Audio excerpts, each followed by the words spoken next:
What's up, everybody? I'm your host, Coach Joe Strong, with another powerful episode of the Business of Strength podcast, where you can hear the tips, tools, and interviews to turn your passion for strength into a business you will be proud of and love.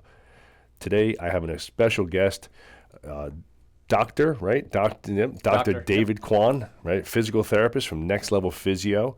And they're a local physical therapist, not too far down the road from us, literally only a couple miles over the hill in a sense here.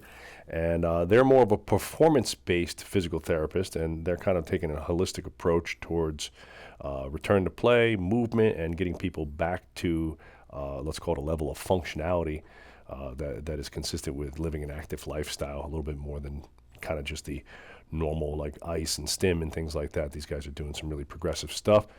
Doc, thanks for coming on. Thanks for being here. We really appreciate you taking the time to come over and see us in person. We don't get too many in-person, podcasts. I was actually a little flustered and disheveled trying to get my gear together. So thanks for being patient and taking the time to come over. No, thank you for having me, Joe. We're absolutely honored to be here.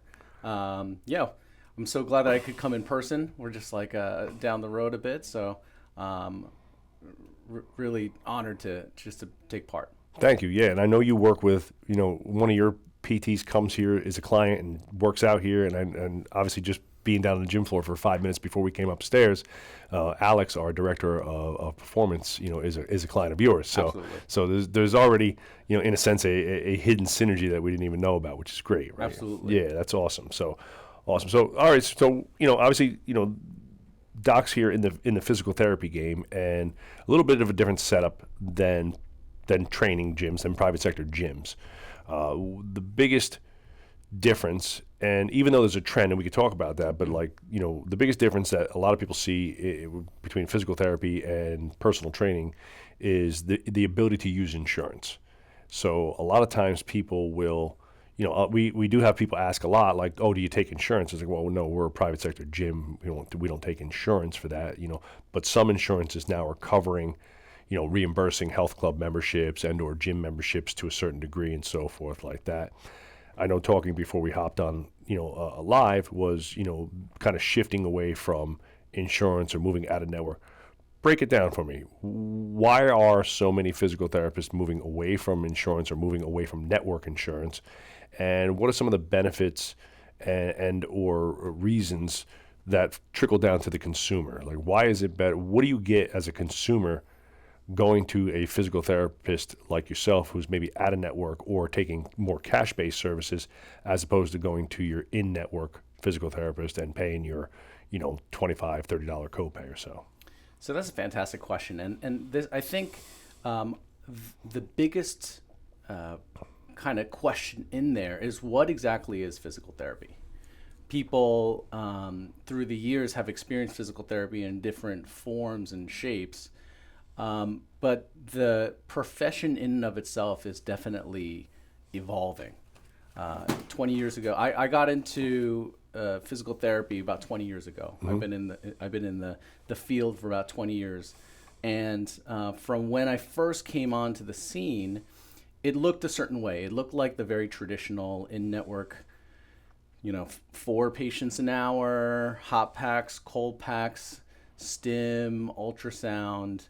Very minimal exercise or understanding of the physiology of exercise. Yeah. And I always said it looked very sterile. Very sterile, yeah. Looked like I was pink weights, a lot of like rubber bands. Almost like a research center as opposed to a gym, like different, you know what I mean? Exactly. We wore scrubs for some reason. Like, we're not doing surgery. Why are we wearing scrubs? But yeah, there's this whole movement in physical therapy towards getting out of insurance. Mm-hmm. And insurance in and of itself for many years was really like the lifeblood of physical therapy. Sure. Because the insurance companies used to pay for physical therapy. And what we're seeing now is that the insurance companies are either cutting reimbursement rates, so for the same amount of work, we're getting paid less, and then that doesn't even factor in inflation, right? Like the Medicare payments 20 years ago were better. We actually made more money in terms of per Medicare patient than we do now, right? cost of living has only gone up, right? The inflation has only gone up. The price of the dollar has only gone up. Yeah. So we're getting paid less. And that's kind of across the board with United. You see that everywhere, though. I think like the consumer, obviously, like me and you as professionals talk about that. We understand the dynamics of the bottom line, and regardless of how many people we want to help ideologically or our passion for helping people, if you don't run a healthy, profitable business, there is no business, and you can't do any cool stuff, and you can't expand your help to other communities and so forth. So I think, but a consumer hears that and they're like, I don't give a shit about your inflation. I only care about what I got to pay. Yeah. Right. But I think the reality of that is that at some point, if you go back to we always jokingly say, like with our marketing, or we talk to our staff, hey, look, the number one goal here is smiley, happy people having fun training, and smiley, happy coaches having fun training their smiley, happy clients, right? And it's like, when you kind of like dull it down to the essential, right? If you're not making money and you can't feed your family and you're stressed out and you're not making the money, and again, everybody should be entitled to whatever that reasonable level of income is variable for people. Yeah. But as somebody who spent, it's now 4, 5, 6, 7 years to get a DPT, right? At least. Yeah, about. And so it's 4 years of undergrad, 3 years of school. DPT school, and then a lot of people are specializing now too, and that's like another year or so you can go do like a residency, right? Mm-hmm. So you spend, let's call it 7 to 8 years in college, many times hundreds of thousands of dollars in college debt, and you would speak better to this. But I teach a lot of physical therapy wannabes at the university I teach at.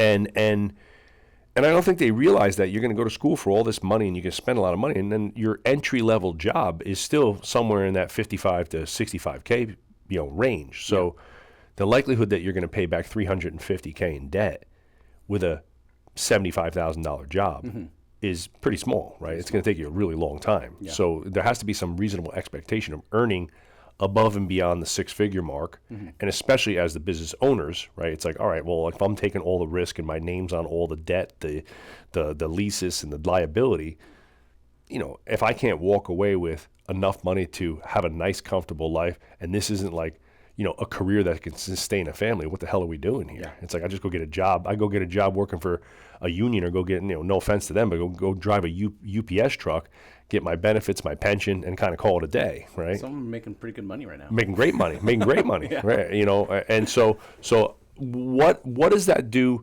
again, on the consumer side, right? Like my experience has been, you usually get a lot more time, and you usually get a lot more, what we'll call, I guess, for lack of having a term to call it, but like a lot more dynamic care, meaning instead of the standard, I got 5 or 6 clients here to take care of, and you get like a dribs and drabs of me for the next 45 minutes. I'm going to get, you got 45 minutes of my full on attention. Yeah. And I'm going deep down the rabbit hole on whatever it is we're trying to fix. Yeah, absolutely. And what we really focus on, essentially, each one of our sessions is one-on-one for an hour, just me and the client. And we don't have aides. There's no other ancillary staff necessarily. We do still treat Medicare on specific days, and they're like a little bit of a shorter appointment. But if you are a cash paying patient and not going through insurance, it's one-on-one care, full hour. And what we're really able to do at that time is we could dive in deeper into what specific is the root of your pathology, right? What is driving whatever dysfunction that you came in with? So it's not only the personalized care and really the focus on what is driving the bus in terms of the pathology, but it also, we do dry needling. We have other kind of regenerative medicine things, laser, shockwave, dry needling, blood flow restriction, these sort of modalities that you wouldn't get at an in-network place because they're very expensive, right? The laser is like $30,000. The shockwave is $50,000, right? Wow. So, I mean, these are expensive technologies that have a lot of research behind it that back it up. And the whole intention is to force your body to heal itself, right? So say you have a tendinopathy, which is not going away. Yep. No matter, how much rubbing you do, no matter how much eccentric, tendons, strength You got stuff like a you bad do, tendinous elbow or something. it's not going away, right? And you don't want to do cortisone yet, and the doctor's talking about maybe surgery. We would do first analysis, like what's driving the bus with the tennis elbow. And what I find a lot of times is it's actually being driven by the shoulder, right? Sure. They're like a tennis guy, and he wants to play like 8 hours of tennis a week. And he finds that it always acts up when he's doing this. And I find out he has very limited internal rotation of his shoulder. His external rotators are not really well functioning. And then he's making up at his elbow every single time. So what we do is we force the healing process on the tendon. We'll do some dry needling, we'll do some shockwave, we'll do some laser in the beginning to kind of force the body to heal itself. And then once it starts to feel better, right, then we could figure out what's going on with the shoulder to really fix the root of the problem, right? Because it's not necessarily the elbow. The elbow is a problem, but it's not really what's driving the bus on the problem. Now, I've always felt, and you can tell me otherwise, but I've always felt that PT and my eye test, obviously being someone who's a lifelong strength coach and working with some higher level PTs at different aspects of athletic development, right? Guys who worked primarily with pro athletes in the NFL, or guys that are, we're working with like some of the Major League Baseball players that we had back in the day, or like your collegiate, PT and so forth. The guys who were tied to performance had to be a lot more aggressive, because you had an athlete that was trying to go back not just to like carrying their groceries in the door, but I got to get back on the field and be able to cut, run, jump, sprint, and take impact hits and stuff like that again, especially when it came to football, right?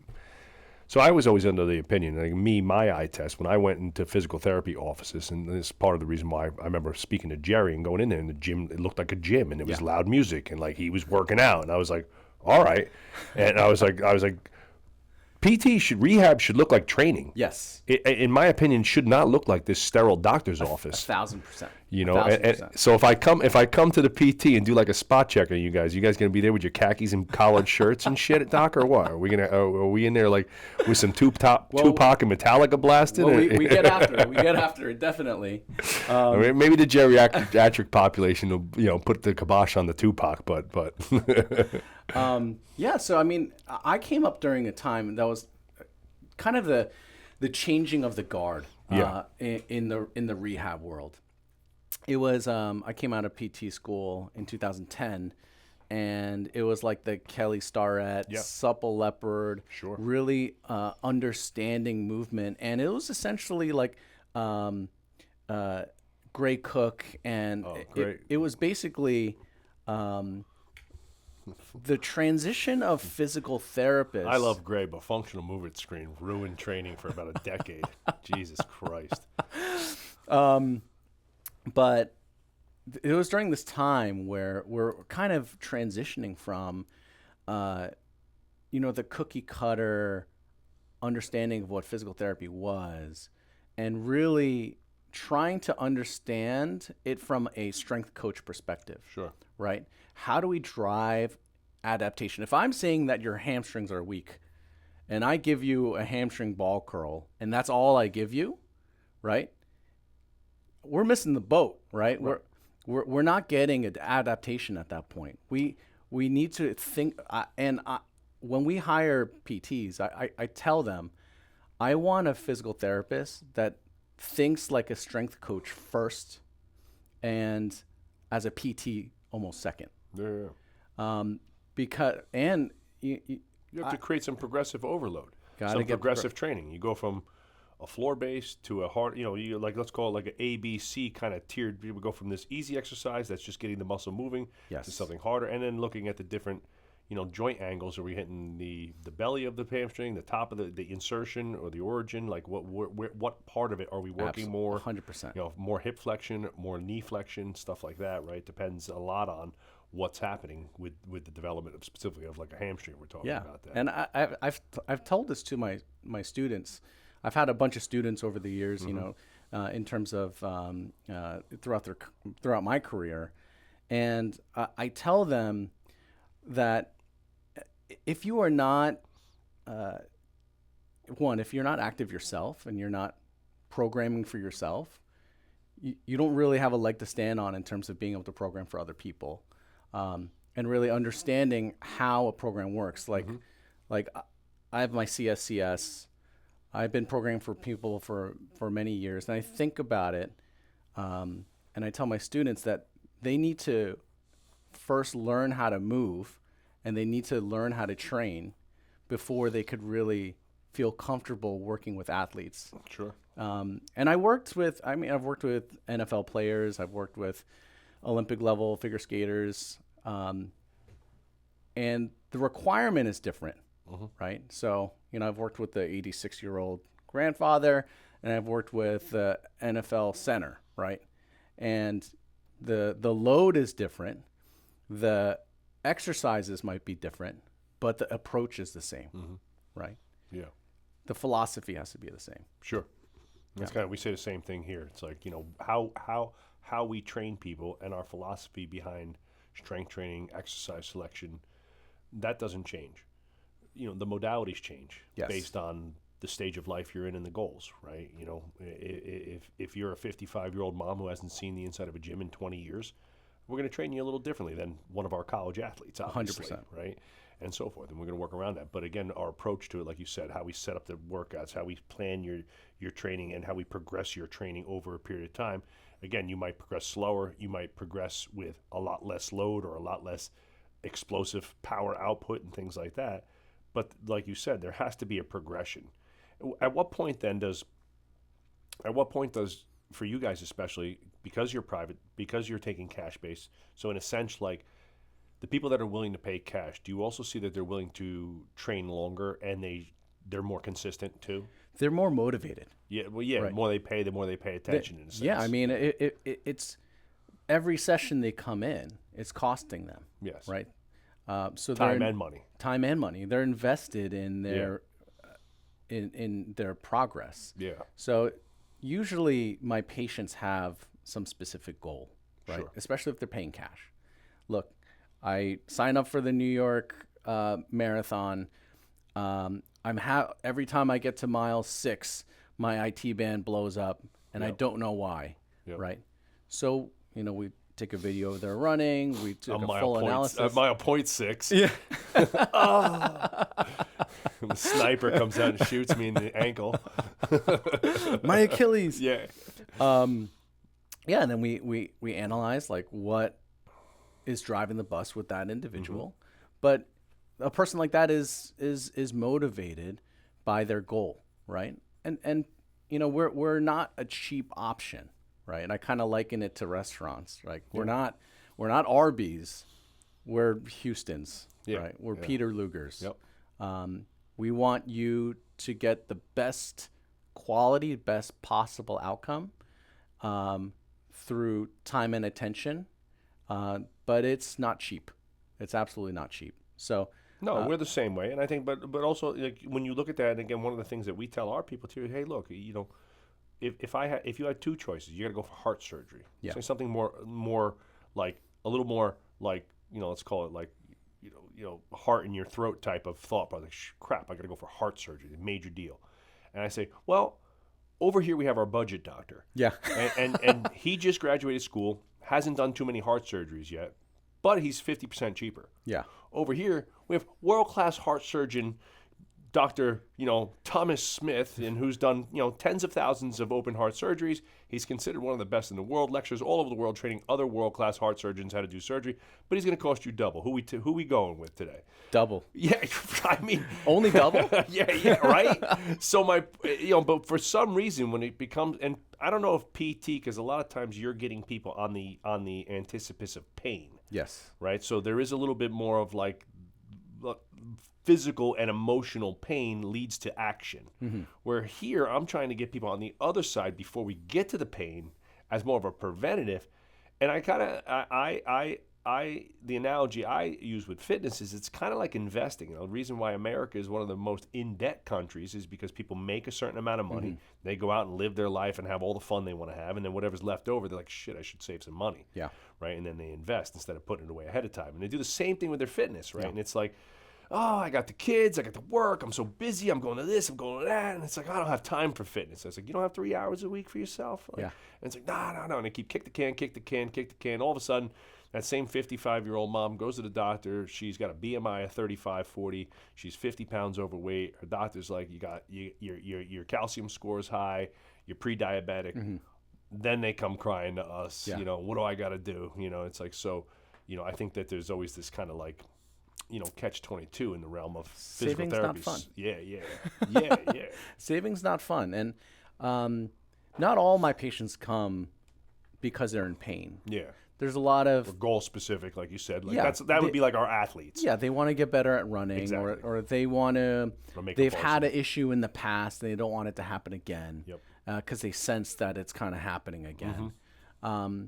But I tell my patients, they come in and they're like, my shoulder's acting up again. I should just stop playing tennis. Or, my knee hurts. I should just stop running. And I tell them this. I'm like, hey, I would rather have some orthopedic issue than diabetes, right? I'd rather be having to pay for, my my rotator cuff is a little irritated than, have metabolic disease. Yeah, for sure.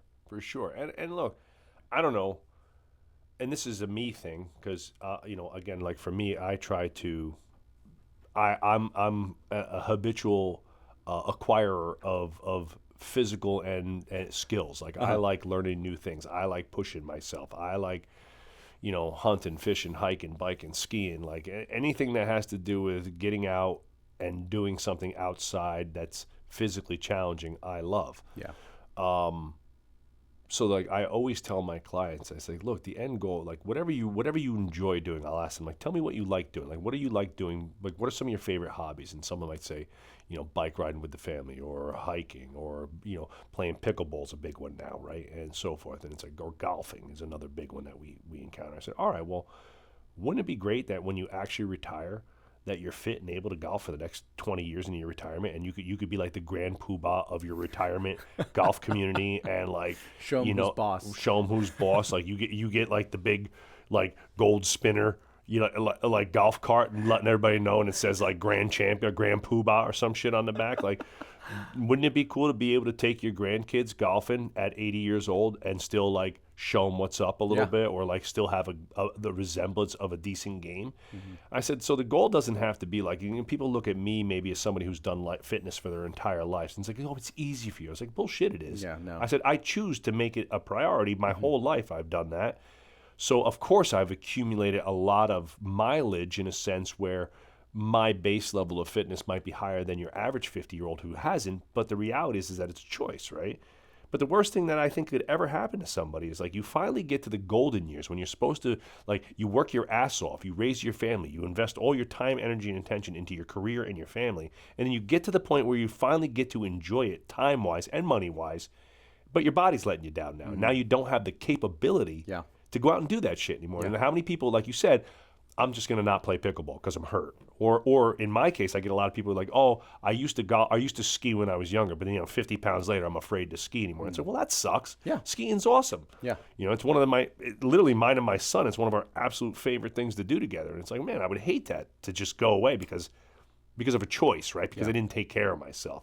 It's different if, I do worry about a catastrophic injury in skiing because it is dangerous, Yeah. But if that happens, it happens. I went out, fire and, smoke, gun smoke and fire, and I'm just going to do it, right? But it's the reality, like trying to do a dumb jump, like this year, I tried to do a couple stupid human tricks, and almost messed myself up good a few times, but thankfully I didn't. Almost, but I did not. But you were physically prepared to prevent that from being catastrophic. Yeah, ask Dan. I went off on one of those like X Games ski jumps, kind of on accident, and found myself about 10, 12 feet in the air at 240 pounds, at 49 years old, and in the air, I was literally like time slowed down. I was like, you idiot. I was like, this is gonna hurt, and I hit the ground pretty hard, but thankfully nothing exploded. I was You're like, like, all right, well, good. That was fun. Yeah, I was like, well, I won't do that again. So, but like my point is like, at what point for you guys, like again, thinking about like the business side, you got cash based, you do serve some still clientels within the realm of insurance, with Medicaid and stuff like that. Medicare, sorry. And how does that? What do you see? So people are more invested.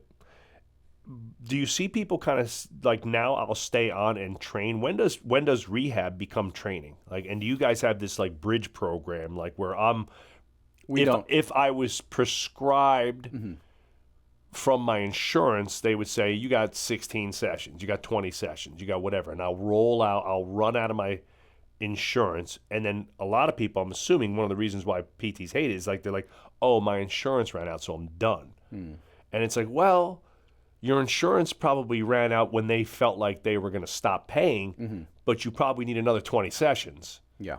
So at what point does training become, or rehab become training? And in a sense, like how do PTs that are still taking insurance, how do they bridge the gap between maybe to start like a hybrid version like yourselves, and where I can do a little bit of both? Yeah. So really came down to it comes down to math, right? When, like, for example, Cigna just stopped paying, or they made the process to get paid so much more difficult, so we had to just stop taking it, right? That's part of it. But in terms of like the transition from insurance-based physical therapy, which is kind of where we were in 2020, right before the pandemic. Insurances were paying pretty well. Specifically, Horizon, Blue Cross Blue Shield was paying decently well, and we were humming. We're humming along, and the business model worked. And then the pandemic. A lot more volume, though. A lot more volume. Not that much more. About 50% more. Okay. Because we were just treating 2 patients an hour at that point. And then the pandemic hit. Which for people listening, if you don't know, is not the norm. Because when I go into physical therapy, it's 4 to 6 usually. Yes, absolutely. And we were out of network then, but we're still out of network now. But the volume was a little bit higher, about 50% higher. And then when the pandemic hit, we essentially, the insurance companies took that as a way to take physical therapy away from a lot of the plans, or increase people's deductibles to the point where they could no longer go out of network. So what I'm hearing from other kind of businesses, other PT clinics, there is a whole movement of people doing this hybrid format, the way we're doing it. We're out of network, we have cash pay, but we also serve certain segments of insurance. Yeah. So some people are completely cash, and we just give them a super bill, and they put a claim in with their insurance company. That is a much cleaner process because we don't have to pay for external billing. And or like an admin who has like a master's degree in insurance billing, which is like a medical billing and stuff like that, a huge which cost. is expense for you on the inside. From I'm sure you're the same as us. Employee payroll is the number one expense. And then obviously overhead being like your rent, lease, mortgage, stuff like that. Absolutely. Yeah. So we have the option of either we bill your insurance, right? We submit a claim, and then your insurance pays either us or they'll send a check to you, and then you have to give us the check, right? But in that process, we have to pay our biller takes a cut of it, essentially. Sure. They're the middle person between ourselves and the insurance company. So right? and they're the ones making the money because they got none of the liability. Exactly. They just chip off of a few percentage points off of every bill that they handle. Absolutely. Right. So there's another process, which was what we talked about, the super bill, is that you pay us up front. Cash. I pay you cash, right? Yep. And then you submit the claim to the insurance company, and you get paid by the insurance company. Okay. And they reimburse me. Then they reimburse you. And a lot of times the insurance... Is that common though? Do most insurances do that? Like even if I have insurance out of network, they'll give me. It depends on every insurance is different, right? Every insurance is different. So I have to call to make sure if you're at a network, are there any reimbursements? Some now I could be butchering the insurance. You would know better than me, Doc. But like certain HMOs, PPOs, things like that, like they it's just it's in network or no coverage. Yes. A lot of the times. Right? Yes. Yeah. So sometimes the insurance will pay. A lot of times the insurance will pay, and they'll actually pay better. They'll pay you better than they'll pay me. So if I submit a claim, they might pay me, X amount of dollars. But if you submit the claim, you actually will get paid more than I will get paid. So, sometimes it's more advantageous for the client to actually go in that way. And then the other caveat is that we're in network with Medicare, and that is it's not a moneymaker, right? We actually kind of like, it's about even in terms of what we make. It's almost like a community service, Sure. right? Because we're part of the community. I grew up in a Korean society, a Korean family, and respecting your elders is a big thing. Sure. And we believe that I would love to be able to treat older individuals, geriatric individuals, more, but it's just a matter of dollars and cents. Like, Sure. Can we continue to do so? And for a lot of PT clinics, it's not possible anymore. Right, because once they go on Medicare, they don't want to serve. The payout is way less, I'm assuming. Yeah. So actually, or because they're on fixed income, it's a double-edged sword because they don't have the cash funds to pay you the cash-based dollars that you would want.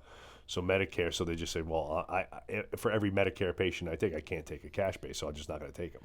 So it's actually pretty complicated. Medicare has a lot of weird, funky rules. Yeah. That, like, so we have two offices. We have one in Montclair and we have one in Wycliffe Lake. Mm-hmm.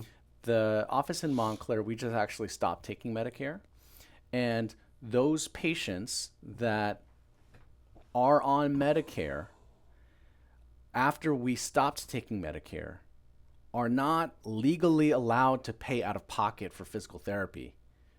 What do you mean? Otherwise, they can't get Medicare, or you mean No, as a healthcare facility, you can't take it? I am legally not allowed to take their money, even if they want to pay out of pocket for physical therapy, because it's a Medicare covered benefit. Right. That it's illegal for me to actually take their money. And they say, like, is that like maybe because there was scrupulous practices back in the day where like physical therapists would pressure people on Medicare to pay cash and get better care or something like that? Yeah. I don't know what the. I mean, here's another. But again, this is a deeper, darker rabbit hole, right? But like, why the fuck is the government telling me what I can do with my money? You're 100% right. Like, that is a bunch of shit. That is bullshit. And it's another example of the reason the insurance is. I'm taking some notes here, and it's like, I mean, when I think about like my personal care. Now, I have great coverage with my wife's job, right? We have great coverage with them. But there's still the same with every insurance where, like, you have to go to your primary. If you want to have something specialized, you either see a specialist or they have to approve and give you a script, and then the insurance company has to approve it. So, like, for someone like myself, right, they want you to go for, like, a calcium scan, right? A calcium score as you hit 50 for your heart. I'm like, I don't want to be bothered with that because, like, the only way to really see what's happening is a full-blown CAT scan of your heart, so they can see all the blood vessels and vasculature. We're not going to get a calcium score and then hope that it's okay based on the score. We have to see the vessels, right? And that the only way to know is, carotid and Dopplers and CAT scans and a heart CT. Insurance won't approve it until I get all these other tests done first. And I'm like, well, let me just call a couple of clinics. So I call a couple of, imaging clinics. And I'm like, how much is this? The lowest one I found for a full heart. They call it a heart workup, which is your heart CT with perfusion, the Dopplers, and the CT of your carotid arteries. It was like $850. I was like, I'll just pay cash then. Yeah. Right. And I was like, I'll just go do it myself. I was like, I'm not waiting for the insurance company. I got to wait. Because by that point, it's like, no, I just want to get this done. Yeah. Right. I went to the cardiologist. He's like, hey, here's some tests that we should start getting ahead of. I was like, well, what's the end result? He's like, well, the end result is that we get this heart CT, but we're going to have to do these 5 other things before they'll approve it. I'm like, I'm just going to go pay for that. Like, you pay for it? It's like, I was like, why am I going to wait for that shit? Yeah. And it's like, so it's another example of like the insurance company basically, protecting their own financial ass in a sense. Yeah. And not, our insurance company here is a setup like you're on the front end of it, but like, it's not set up for preventative care. No. It's acute emergency care generally. Yeah. Is where like you got to go to the emergency room, you're covered, and we have great doctors and care for that. God forbid you want to lose 50 pounds. Now we're just like, oh, just take these drugs. And that's one of the biggest benefits of cash-based physical therapy is that the only person that is in charge of your care is you and your physical therapist.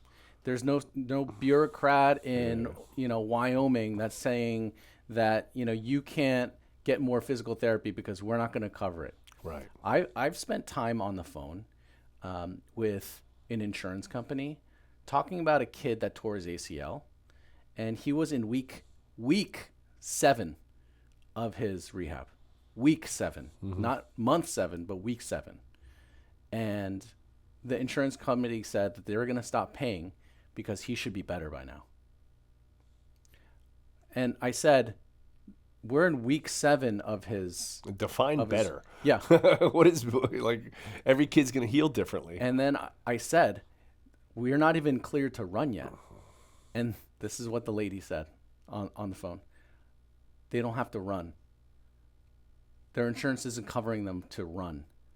Their insurance is covering them to be able to walk. And I was like, wow. Yeah. Yeah. I mean, this is a separate type of insurance, but one time I got a letter from my car insurance company that said my car insurance was going up some astronomical number. And I called them and I said, this was during Sandy. Remember it was like 2011. We had the big storm, right? So there was obviously a lot of insurance flooding damage here in New Jersey and in New York and New Jersey. And I'll call them out on the cast. It was Liberty Mutual Insurance. To heck with them. Don't do business with them.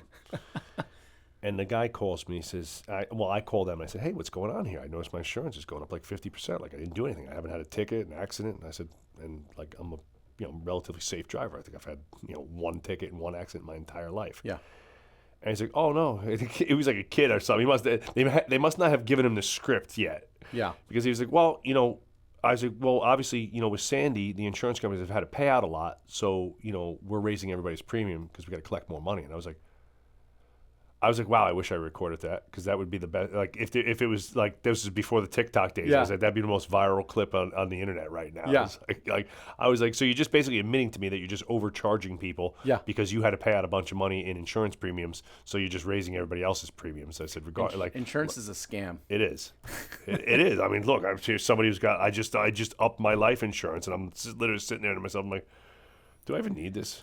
Like, I don't even know. But I'm going to say yes because God forbid I die and leave you with nothing. Sorry, babe. Yeah, I mean, that there's a split in physical therapy essentially coming. Yeah. Those that are kind of cash-based hybrid and those that are in-network, right? Yeah. And the in-networks are the 5-6 patients an hour. Yes. You see your PT for maybe 5 minutes. You get a hot pack. You get a cold pack. You get told to go on the bike. But that's the problem is that people now associate that for physical therapy. And I had a friend once, right? And he told me, he's been having this issue with his knee.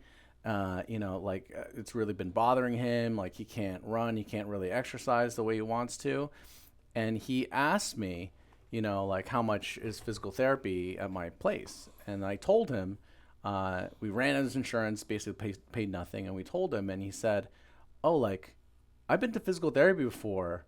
It doesn't seem like that would be worth that much money. And I'm like, do you know what the difference is between what I'm going to do and what you've gotten in the past? And he said, no, like you're like every PT place I've ever been to just puts stim on my knee and a hot pack, and then I do some exercises with some kid, and then I leave. And I said, yeah, that's the reason why you don't value physical therapy, is because you got worthless physical therapy. Yeah. And the problem I come across a lot is that people don't know the difference. People are not educated consumers. Right? Same on the fitness side. Same on the fitness side. You can go someplace and pay $100 a month or a class base. I'm not saying that there's no. Look, going to Orange Theory is a million times better than doing nothing. 100%. But but if you have pre-existing injuries, limitations, and or a progressive goal, that's not going to get you there. Yeah. But somebody will come in here and be like, well, I can go to Orange Theory and pay $200. I was like, all right, well, what you're going to get here is immeasurably different from what you're going to get there. Like, if you miss your workout here, by noontime, you're going to have like 6 missed calls, a text message, a smoke signal, a letter written home. Like, is something wrong? Where are you? We had an appointment. Like, nobody's calling you from Orange Theory. You might maybe you get an automated message saying that they billed you because you no-showed on a session. Yeah. I said, but like here it's it's goal specific. Dave comes in, says he wants to get put on 10 pounds of muscle and lose 5% body fat. Like, we're hitting the freaking goal. Yeah. Like, and we're gonna do everything other than drag Dave out of your house and like burlap sack you in the middle of the night and make you work out. Like, we're gonna do everything that we can to make sure that you hit the goal. And so I think, like, again, like you said, like some of these, I won't call them cheaper brands, but some of these like lower service options, right, where they've removed service and replaced it with volume and fluff. Like, again, and I'm using Orange Theory as the option, but like a cool gimmick, heart range that people weren't doing, giving them the zone, right? You got a cool studio with treadmills and all the things that people think are getting them fit. Yeah. But they pull out the one thing that I know gets people fit, and that's a great coach with that's holding you accountable. Yeah. That service aspect is removed, and the same thing on your end. Say, hey, look, sure, you can go to a puppy mill PT place and get your run of the mill stim, ice, ultrasound kind of thing. We'll do these 3 exercises, and I'll be back in 10 minutes. And I'm gonna go see these patients, right? Yeah. Or you can get a full-blown customized, plan with, better quality equipment, better quality care, and something that actually progresses to, like, again, the litmus test that we talked about is like, if I come in and watch you train and it looks like a real training session. And I also think, like, fitness, like, how much is fitness a part of what you talk about with, right? Especially, like, I'm sure the geriatric population, you tell me otherwise, but like if somebody comes in with a rehab knee, hip, or whatever, like getting fitter is probably a good modality towards getting healthier long term, right? Yeah. And it's like, hey, if you want to not have to do the other knee in the next 2 or 3 years, maybe we should think about losing 20, 30 pounds, and fitness becomes a thing too. Yeah, I tell my patients, like, I want you to, as time goes on, I want you to spend less time on the table. We should be spending time on the turf, right? Turf to table. Yeah. Table to turf, I mean. Right. Yeah. And actually training. Because the more we're able to load the joint, the more we're able to progressively improve the strength and range of motion of that joint, the better the outcomes are going to be in the future. And, like you were saying before, like we as a profession have an understanding that there's this 2 kind of dichotomies in what we do. And it's tough because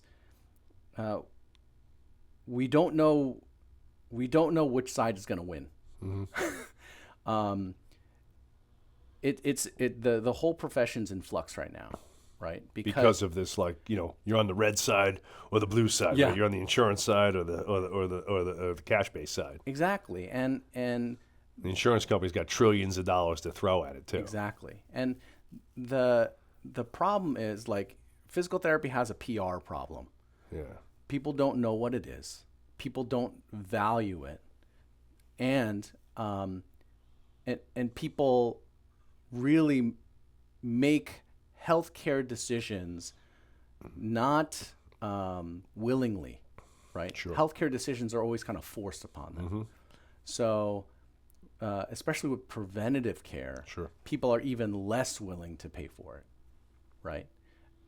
Unless they're smart and they're motivated and they have specific goals, right? So That's why we do a lot of marketing to specific demographics of people that are willing, able to actually, pay for our services. Well, that brought me to a question I had. I had written right here at the top. The first thing I thought of was marketing versus insurance, right? So like once, and this is something that is obviously commonplace in the private sector gym world, where the only way I get clients is through marketing. Word of mouth obviously is a form of marketing, referral, right? Marketing, but like obviously, digital ads, email marketing is a big one for us. Your organic social media, right? Referral marketing, retention marketing, reactivation of old clients, getting old clients back in the gym, right? We have a whole, giant year-round now, well over $100,000 a year in marketing expense to attract clients to our businesses, right?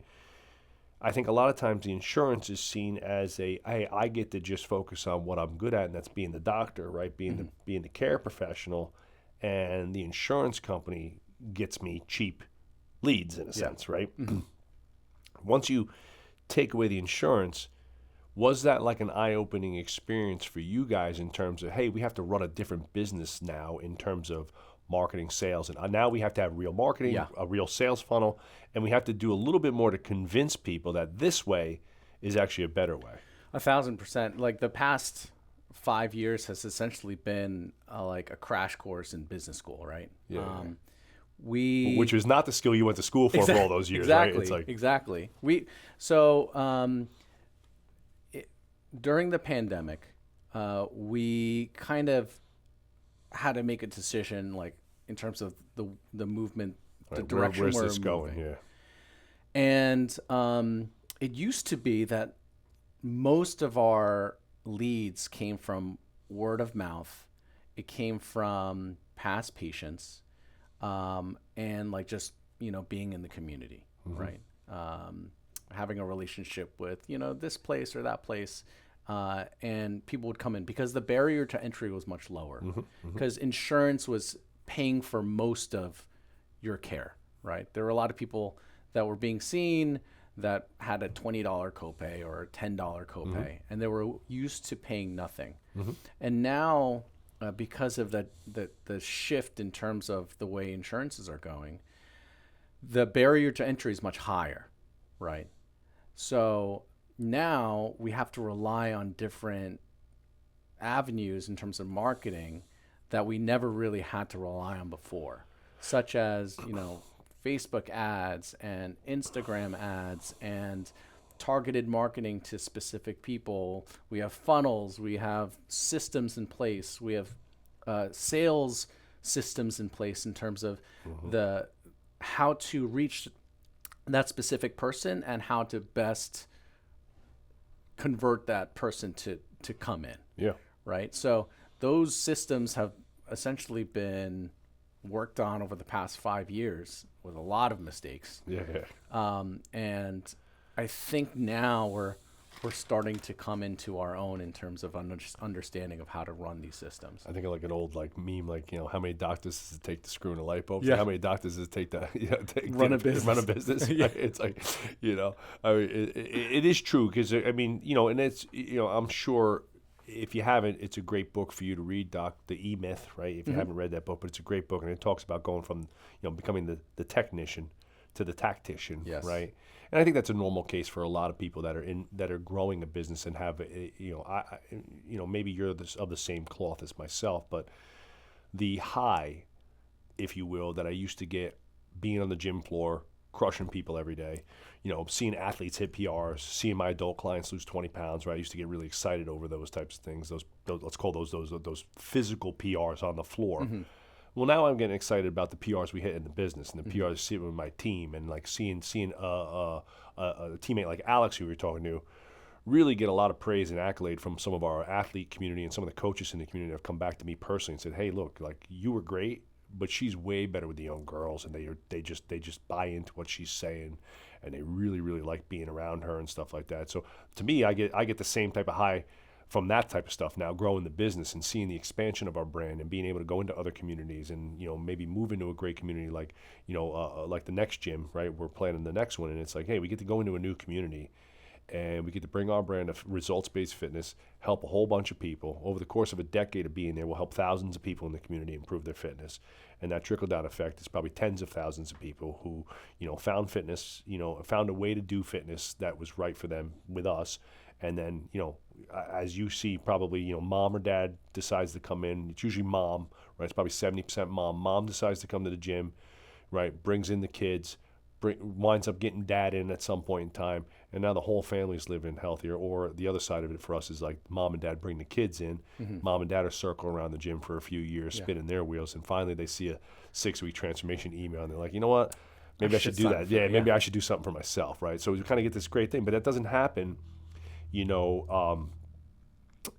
you're not a business person, right? Like you have to grow a healthy business. We talked about that at the very beginning, and as much as customers don't want to hear that you have to make money and turn a profit, right? Turning a profit and running a great business is what allows us to do all the cool things for our customers. It's 100%. What allows me to hire great talent, right? And bring in we just hired a guy last summer, Tyler, who had a bunch of experience. He has, his degrees and certs. He'd been training and been a performance director. So you're not hiring him for $25,000, $30,000. It's just impossible. If you want a guy like him coaching you, you got to pay him a little bit more, right? And he deserves it, right? Because he's put the work in, right? So you want new equipment to be fixed on time and get new cool stuff every year or so to new toys to play with. You got to have money, right? You want to we threw a banger of a Christmas party this year, like an absolute banger, like photo booth, DJ.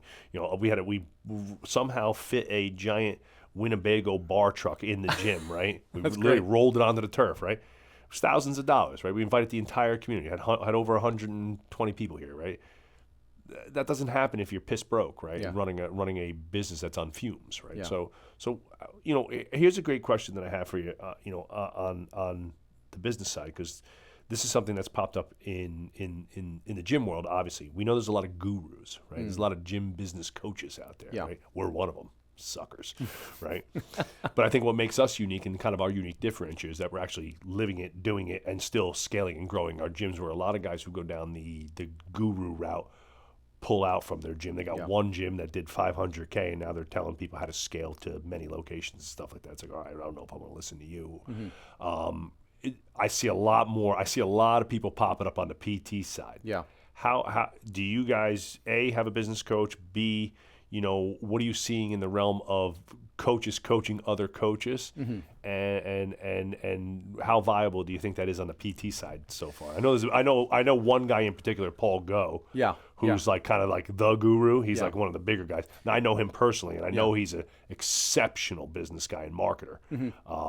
We're actually very familiar with Paul Go's team, and we worked with him for many years as well. Yeah. But there's a ton of those business gurus coming along, and I think we haven't necessarily settled on one. We've taken things from different groups.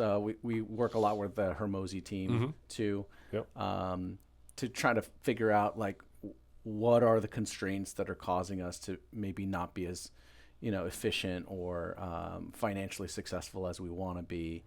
And over the past 5 years, it essentially has been, going through those processes with these different teams and having a better understanding of we need to do this and we need to do that. And that's where a lot of that, the understanding of the sales funnels and understanding of online marketing and in-person marketing, joint ventures, things of that nature, really came in. But we definitely haven't cracked the code yet. We're still trying to figure it out. I think that's part of what gives us a unique advantage is that we're still learning and changing every day. I mean, I plan on being a completely different business owner by this time next year, just in terms of my own skill acquisition and what I'm trying to accomplish personally, right? It's like, I think if that's not the case, then you might not be in the right profession. Owning your own business, might not be the thing, because it's grow or die when you are, a small business, right? You got to keep moving. But do you see a trend where you see more and more physical therapists who have a physical therapy going towards coaching, or is that not a thing yet? No, it's definitely because in the gym business, pretty much any guy who had any level of success who's burnt out from coaching becomes a gym business coach. Yeah, I mean, I think it's Buy my marketing 100%. course. Yeah, it's 100% a thing, and it's Okay. it's essentially a way to add another revenue stream Sure. to their business. And I get it, right? Yeah. I'll probably do the same thing if Yeah. if I could, but yeah, that seems to be a big movement. I think it's also like the content creator type thing. I think it's just the world we live in now. People are just look selling at everything. it like, yeah, I see. And for us, it's like, all right, well, it's portable, it's scalable. I could probably do it till I'm 80, as long as I'm, not like in some dementia clinic somewhere, like I'm cognitively aware, but like, why wouldn't you? And so I think like, the reality of me standing on the gym floor for, another 30 years is probably zero. Yeah. But, coaching other coaches, I think is something that I really enjoy. Like I said, I'm like 20 years in the field, 16 years practicing PT. And my role over the years has essentially, even early in my career, I was tasked with opening and running clinics and gyms in particular. So like right out of school, essentially, I was in a gym in a large residential high rise. So I ran the clinic, I treated patients, I pulled in business, I did joint venture activities, kind of ran the numbers, tracked KPIs, things of that nature. And then I left that company and started another physical therapy clinic in a ice rink. So kind of started it from scratch, the ice house over there in Hackensack. Yep. Worked with a lot of really cool people. Sure. Learned a ton in terms of like how to run a business, how to get ingratiated into the community, and like build a business from the ground up. And then with Next Level, I also kind of was tasked to open up a clinic in Montclair, and not really open it up, but kind of restart it.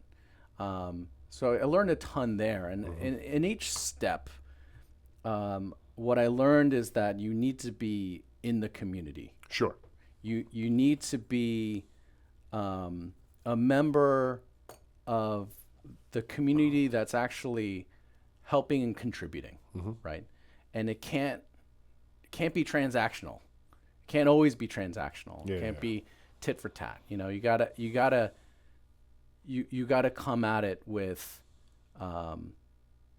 clear eyes. Sure. And be the go-giver. You gotta give more than you take. Yes, exactly. Yeah, we say that a lot in our business of strength, like workshops and stuff. It's like, look, I'm going to teach you some marketing tools and tactics right now that are definitely going to help you attract people.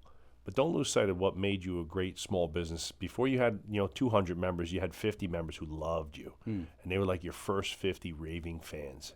And it was all about this cool young coach in a garage gym in the middle of Northvale. I'm speaking of my own children, but it was like, I got this guy. He's like, the training's like crazy, right? And it's like, he's going to turn your kid into a freak, right? And it was like, if you lose sight of like that energy and that greatness, and for me, it was always giving back to the community. It was always donating to kids programs, donating my time, energy, and money, right? It was like, if I can go do a speed clinic for a group of kids on the rec program, I'm doing it, right? Still to this day, it's like, hey, if we can put our money or our time and energy into kids, families, health programs in the community, sign me up, right? We pay for more booster ads and more high school fashion show BS packages and things like that than I probably any business in the community, because if I can use my platform to help somebody else get fitter, healthier, and live a better life, then I'm all for that, especially when it comes to the kids stuff. Like, I've always been a big proponent of, if we can get the youth and eating healthier, moving more, doing more, that's going to trickle up long term, right? So, but I think a lot of gym owners, because we're in a tech world, because we have ChatGPT, because we have funnels, systems, CRMs, or digital marketing platforms, right? You can get sucked in the rabbit hole of that. And it kind of goes along the line. I tell gym owners all the time, like, maybe this is the same with the insurance, right? It's like you start running digital ads, it can make you a little lazy on the community side and stuff like that, right? Because it's like, oh, we have this, I could just throw more money at it and we get more leads. It's like this magic formula. I just hit a button and more leads come in. Yeah. But then you lose touch with the community over time. If like, they never see, Jerry or yourself, right? Dave in the community. It's like, yeah, I never see him at anything. He never comes to 5Ks. He never sponsors, I've been a client here for years, and I've asked him, to, give me $100 sponsor for for a job, for a health fair or whatever. And they never do it. It's like, all right, well, at some point people stop asking. And then they, like you said, they put you in the bucket of like a transaction. Like, this is just, there's no difference between coming here and going to the Starbucks, right? And that's why I think like the private sector, the small privately owned PTs and or gyms have a unique opportunity right now to capitalize on technology that the bigger players are using, but still maintain their homegrown, family-owned small business feel. Yeah. Right? Like, this is mine and Dan's 20th year in business. Our kids are here. My son was here yesterday training. His wife trains at our Ridgewood studio, and his son will start training here probably, very soon, right? And it's like, I'm Mr. Rivervale. Like, I'm in town, I'm coaching sports, I'm doing whatever. I'll be, I'm hosting dinners and stuff like that. It's like whatever I got to do. And so I think like that's the unique position we have as smaller operators. When you get to the Kessler level, the first thing people say when there's a change in the money is, F those people, like they got billions. Yeah. Or it's like Starbucks. When Starbucks I didn't give Starbucks my money, but I'll drive down the road here. There's another privately owned coffee shop that just opened up recently right around the corner called Perk House. Really good guys. Shout out to the Greco's crew that owns it. But they're doing a really nice job with their coffee shop. It's really good coffee.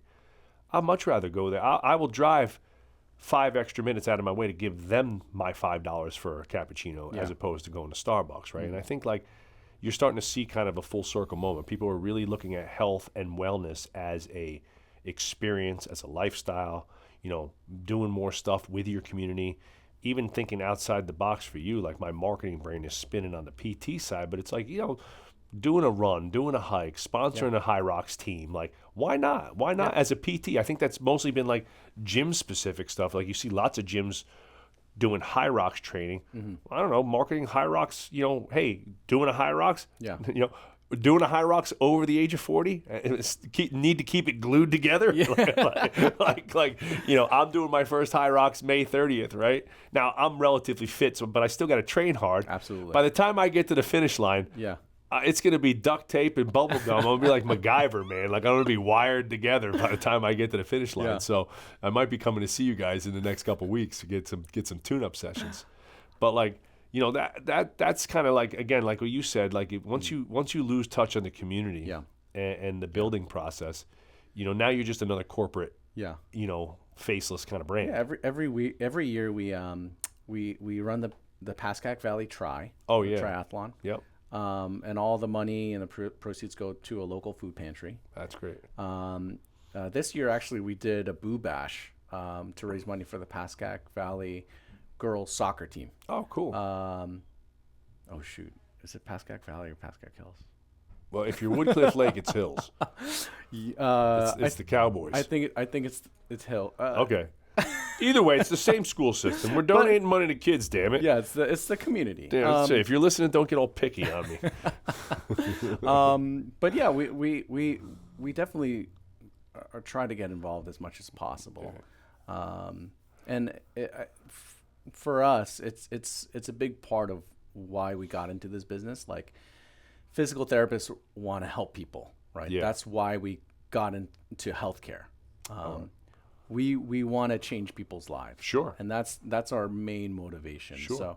So when it comes to being in the community, it's a big part of it. And it isn't in the DNA of every physical therapist to connect the two or understand that is a big part of the business. Yeah. And for you guys, let's talk a little bit more specific about the business model, because we do get a lot of PTs listening to this, and there's a lot of people. And I like I said, I've taught anatomy and physiology now for 25 years at a university, and the majority of my students want to be PT, practitioners. They're usually exercise science majors who then are looking for PT, right? And now that there's not, like, I have 75 students in my class. there's 75 at Ramapo, Keene, every state college, there's a whole bunch of kids. Let's just say there's, 400 kids in the state of New Jersey right now that are going through some level of kinesiology that want to be, physical therapy, physical therapists, right? Probably a third of them won't get to physical therapy school. They won't have the clearance to get there, right? And then, maybe another third, doesn't see it all the way through and something happens, right? But I think when most people get to or get in, they probably finish it out. Probably the dropout rate's probably not that high. But like, what are some of the trends you see, like in the academic side, right? Like obviously cost of academics has gone through the roof. PT is still one of those things where it's like there's like a gatekeeper. You have to go to college to get to PT school. Yeah. There is no online option, right? It's all hands on. Where do you see that going, and how is somebody, who looks at maybe what people are doing online, or maybe looks at what I do in the barrier to entry? It's kind of maybe on the other side of the spectrum. The barrier to entry to be a trainer is like 0, right? Where the barrier to entry to be a physical therapist is 7 years of college, right? And like certification exams, licensing and stuff like that, where you have to get background checked and all that kind of stuff. Where like literally any criminal at a Sing Sing can go be a trainer tomorrow, right? Which is unfortunate to the people like myself who have real degrees and real time in the game. But like, how do you see that trend going? Like, how does a kid who's going to college justify 7 years of college to their mom for a $75,000 job? It's a tough question, Joe. So especially with not to get political, but the current administration essentially took the designation of a professional degree away from physical therapy. Really? So yes, so physical therapy, nursing, and a bunch of these other professions no longer qualify for federal student loan assistance. Oh, no shit. I didn't know that. So you cannot, if you now go for a physical therapy degree, you do not get the same federal loans that I got back when I went to school a million years ago. Right. So the cost in the barrier entry is actually higher. So now what are you taking, a personal loan, like a bank loan? Like a personal education loan from a bank or something, which is usually like 8%. Yes. Yeah, which is like, at that point, it's a fucking mortgage. Ridiculous. Yeah. So we're going to see a really big problem. Yeah. In the next wave. In the next wave, there's not going to be a lot of people going into physical therapy. And I have met and talked to a lot of students. The schooling is hard as shit too. So if we put the caveat of that to A, it's expensive. B, it's not easy. Yeah. A lot of competition. So like you're going to get to the end, and if you have good grades are not enough generally. Yes. So it's got to be like stellar academics. Yeah, and we're going to have a shortage of PTs. Yeah. 1,000%. And that creates an opportunity though for the people that are willing to push themselves and do the thing. Yes. So we're gonna have definitely a shortage, and in terms of if your expectation is that you're gonna come out of PT school and make a ton of money, and at any point in your career you're gonna be driving Porsches, like you should choose a different profession. Physical therapy isn't the moneymaker that you might think it is. And in terms of like what the future holds for it, we don't know. Yeah.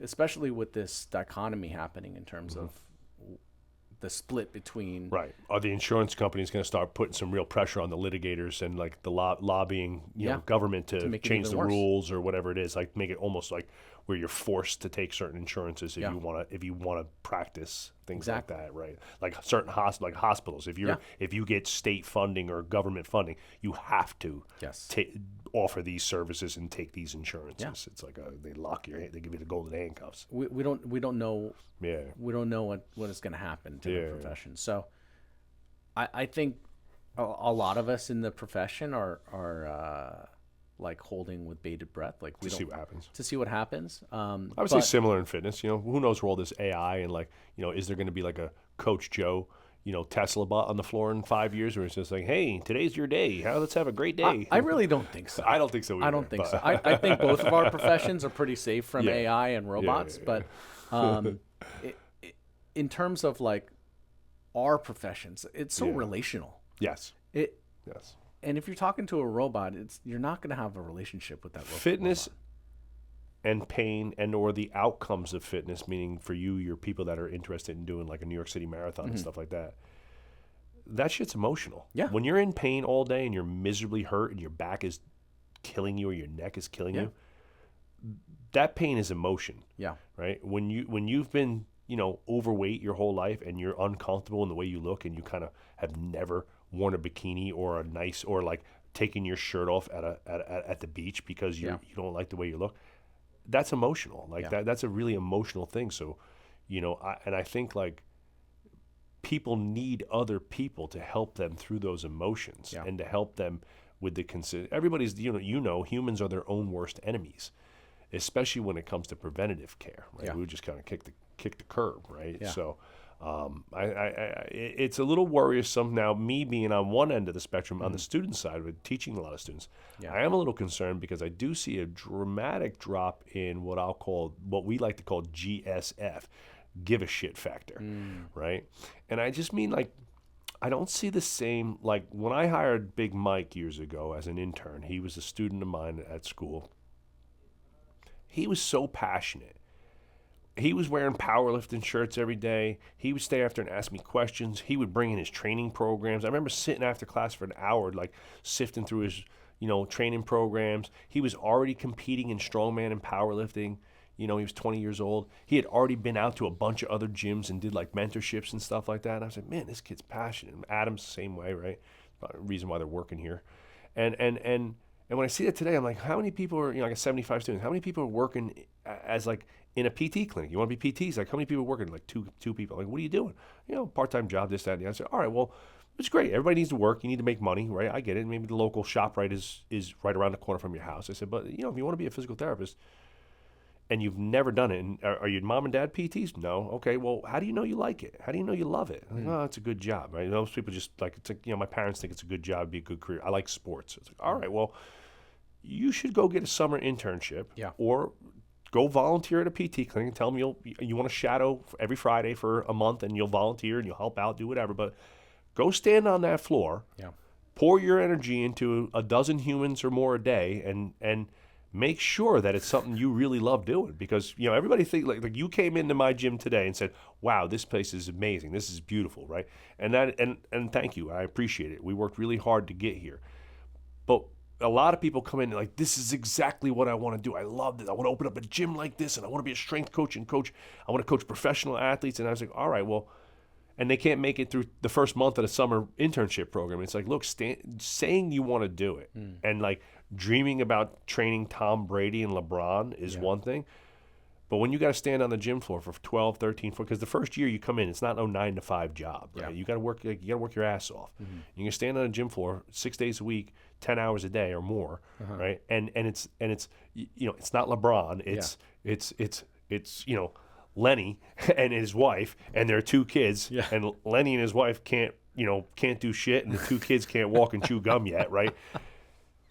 Show me how passionate you are when it's very easy to get frustrated and be like, damn, this sucks, right? You do 10 of those a day for a couple months and then come back and tell me that this was amazing. This was the best experience of my summer. Okay, great. Now maybe we got somebody that's got a little bit of passion, right? Because I think passion trumps everything. If you don't, like you said, if you don't love helping people, you don't want to make a difference in your community. Do you feel like a lot of the people that have gone into PT that have been great PTs either had like an experience in sports where they really enjoyed their sport life and their sporting career, or went through some type of injury rehab situation that kind of gave them the juice to want to do that?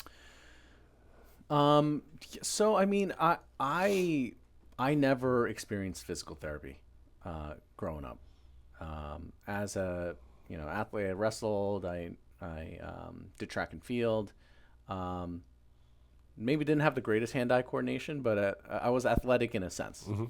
But never did physical therapy. I got exposed to physical therapy through the owner of Next Level, Jerry. I was in the middle of college, and I didn't know. I almost dropped out of school. I went to art school. I didn't know what to do. I didn't want to go to med school, but I was kind of on that track. It's like I did realize like I actually don't like blood.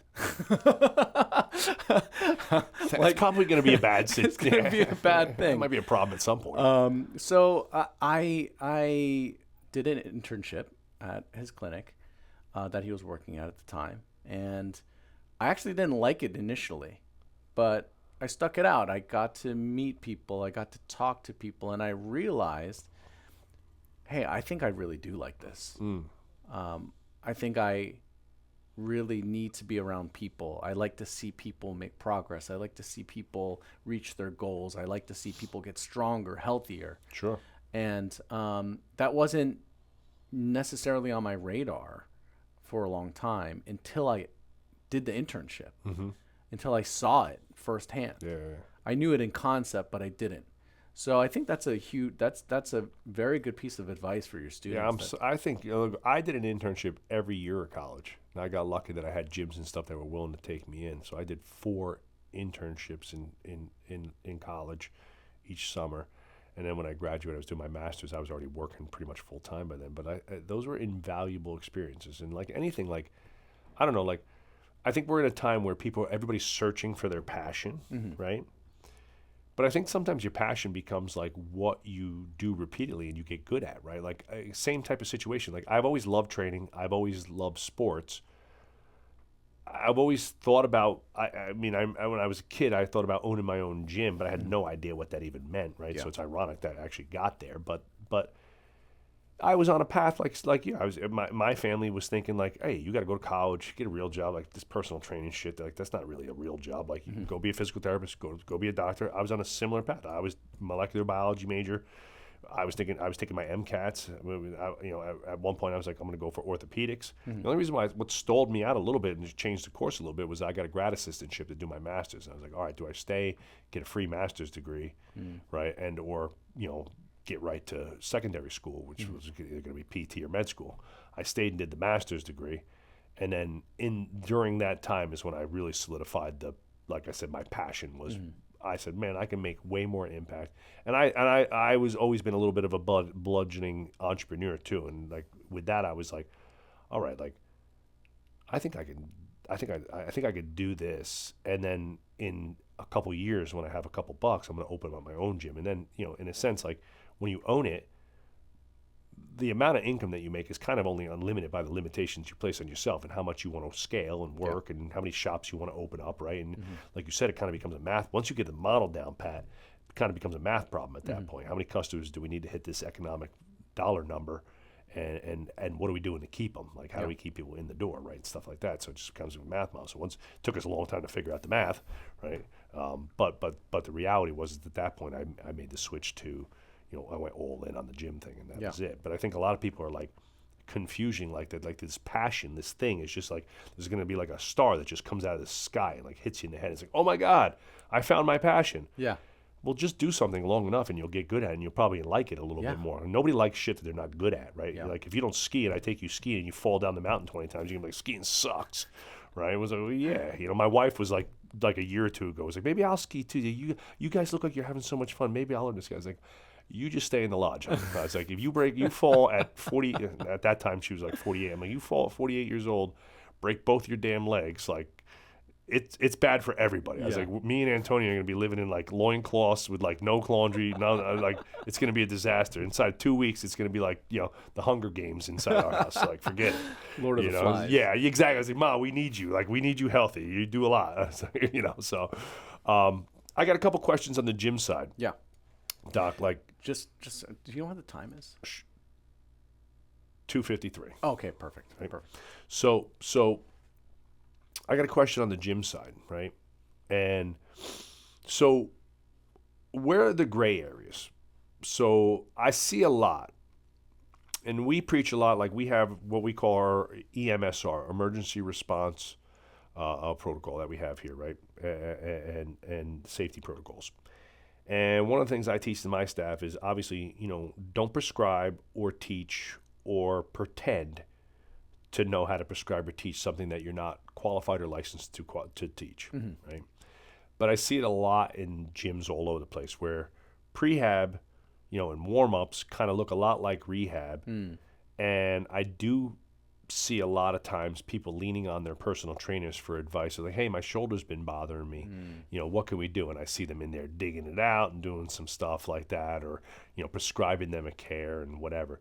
What's your take on where is the gray area, and let's call it the liability in that? And when is, like, where do most gyms screw this up? So when it comes to an injury or pathology, right, that really should only stay in the realm of the healthcare provider, right? If a client comes in and they're like, oh, my shoulder's kind of bothering me, like you might, the coach might be able to be like, oh, try to stretch it out. If it feels better, let's continue on with whatever we're doing. But if it's still a problem, and then you should just work around it rather than try to solve that problem, right? Because who knows what it is, right? Oh, my rotator cuff is bothering me, and you're like, oh, you need rotator cuff activation, right? Let's activate your external rotator. So you do a bunch of external rotation with them.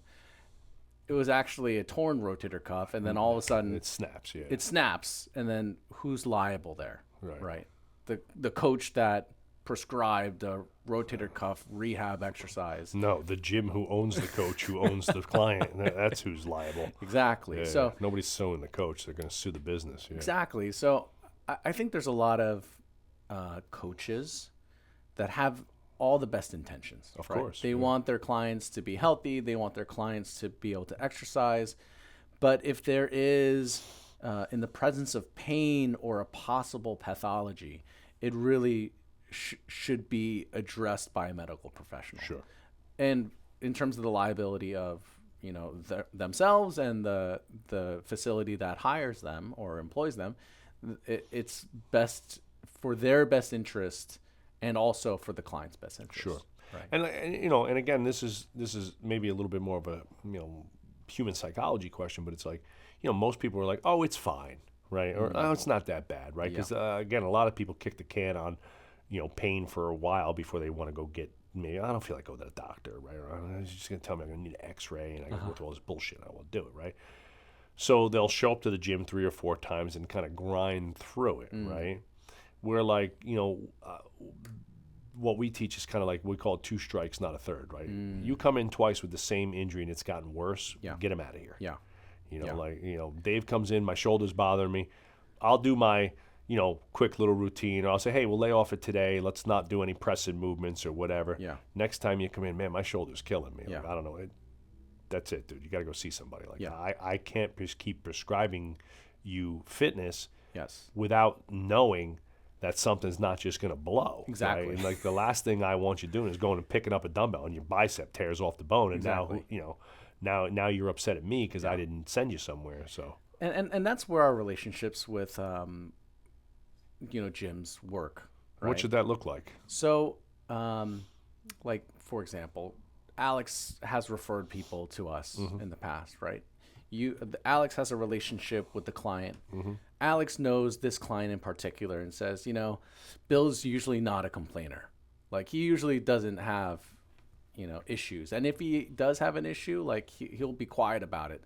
But Bill's come in twice now with the same issue, and it seems to be really bothering him. I'm going to refer him to you guys, next level, to just take a look at him, right? And if he can come back to training, like send him back.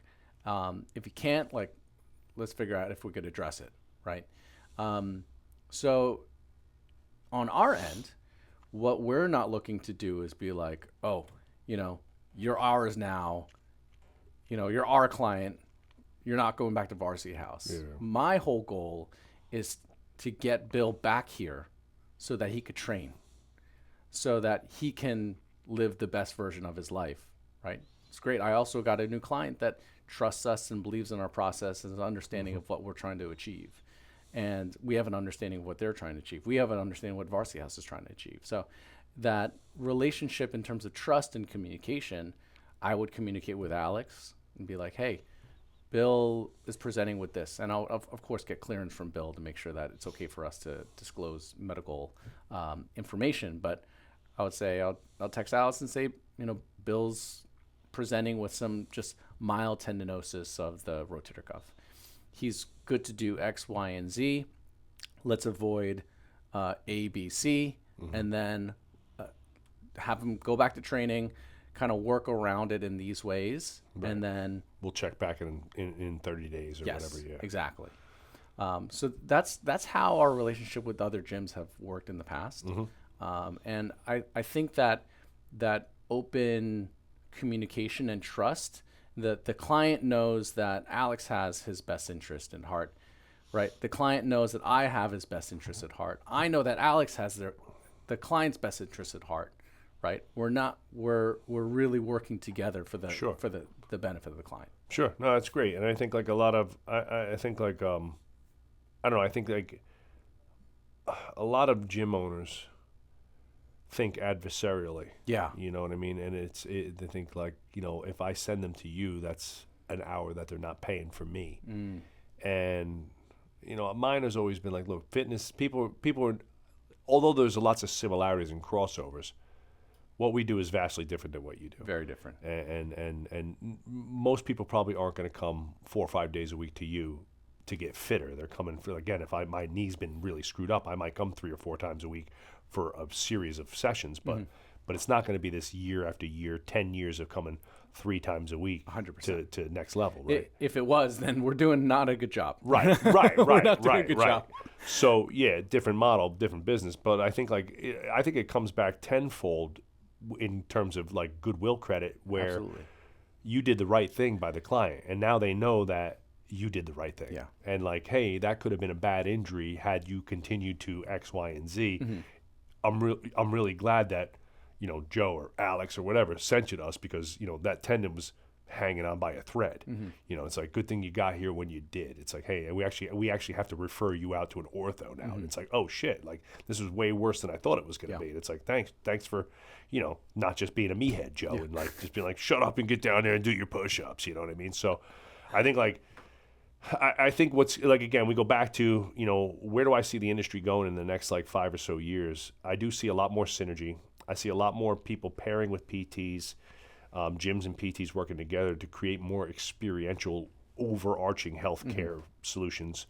We didn't get to like peptides and things like that, right? Which is maybe for another cast, but like, you see a lot more of these like wellness clinics popping up. Yeah.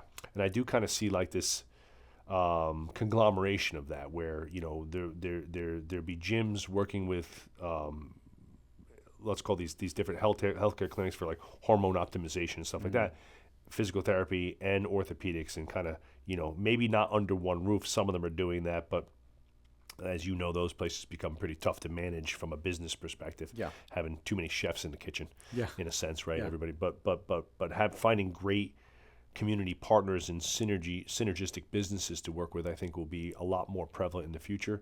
Yeah. And I think where we'll hang our hat and stand on our soapbox is on professionalism. That the difference between a really good professional PT or gym stands out like a sore thumb versus a not so professional. Having great customer service, having a clean, again, doesn't have to be the W Hotel, but it's got to be nice, it's got to be clean, it's got to be organized, it's got to be professional. People got to dress a certain way, right? Yeah. People got to speak a certain way, right? And I think like if we can continue to level up that professionalism and take some clues from like industries like yourself, who have always been deemed to be a little bit more professional, like always had like, more education, doctor David, instead of just call me just Coach Joe, for God's sakes. You can call me Dave. Yeah. But you know what I'm saying. But like, Yeah. I think people's perception of professionalism is different. Like people all of a sudden, you put the orthopedic on a pedestal because you see, went to Harvard, he's Doctor so and so, an orthopedist, right? And then it kind of flows down. Where as the industry gets washed out with lots of corporate brands taking over every strip mall now. You have, and again, nothing wrong with them, but the Orange Theories, the Club Pilates, the F45s and things like that. All great ways to get moving. They're good workouts. It ain't training. It's working out. Yeah. Right. And you can get a good workout at any of those places. And I love to go to like a Barry's boot camp or a Rumble boxing when I travel. Get sweaty. Right. And exactly. And get sweaty. Right. But if you want real training, you got to you got to get a real trainer and somebody who's got experience. So, And you asked me that question about like, do we have a step down program? So there's been a lot. So in Montclair, we actually do have small group training. So we have a coach who makes individualized programs for mostly clients that have never really exercised before in their life, or they're coming off of an injury and they need a little more hand holding. So that's our step down program in Montclair, right? right. So they'll go from one-on-one to like Physical therapy right. to individualized small group training. So Is that still session based, or do you have like a monthly EFT model for that? it's a monthly subscription. Oh, okay, that's great. Yeah. And they can come like they pick like a plan like 1 time a week, 2 time a week, 3 time a week, something like that. Exactly. Fantastic. Exactly. But That's in Woodcliff Lake, we don't. Okay. We don't have that program. Why not? We actually haven't been able to find the proper coach. Okay, so it's more of a personnel issue than it is like Yeah. we'll do it when we get the right person to run it. Yes. Type of deal. Yeah. But Because that sounds like that sounds like a great, in terms of keeping people in the system, keeping people sticky, allowing them to utilize more for less is our whole model here with small group training too. Because in fitness you kind of had the normals, the standard 2 price points, low and high. You have your class based, boot camps and stuff like that are.